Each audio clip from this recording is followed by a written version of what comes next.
দ্বিতীয় দিনেও অব্যাহত আছে ৮৭তম ৰামপুৰৰ ৰাস মহোৎসৱ। ৰাজ্যৰ অন্য প্ৰান্তৰ লগতে পলাশবাৰী সমষ্টিৰ ৰামপুৰতো ১৩দিনীয়া বৰ্ণাঢ্য কাৰ্যসূচীৰে শুকুৰবাৰৰ পৰাই আৰম্ভ হৈছে ৮৭তম ৰামপুৰ ৰাস মহোৎসৱ। উক্ত ৰাস মহোৎসৱত আজি দ্বিতীয় দিনা দিহানাম প্ৰতিযোগিতা আয়োজন কৰা হয়। লগতে ৰামপুৰ ৰাস মহোৎসৱৰ দ্বাৰ মুকলি কৰা হয়।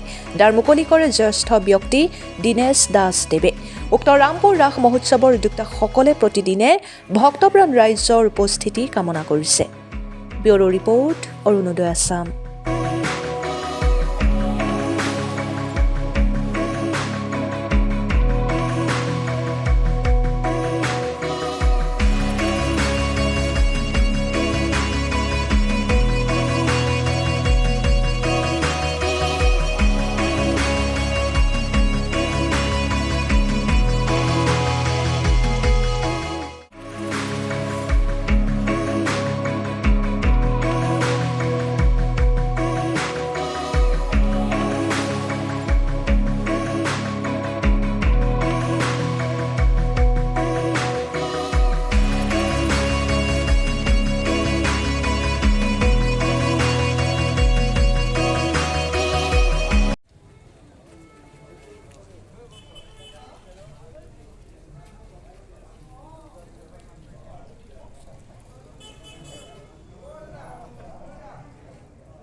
ৰাস মহোৎসৱৰ সভাপতি মহোদয় আৰু বিষয়ববীয়াসকল কৰ্মকৰ্তা, আজি মোক এই দ্বাৰ মুকলিৰ কাৰণে নিমন্ত্ৰণ কৰাত মই নথৈ আনন্দিত হৈছোঁ।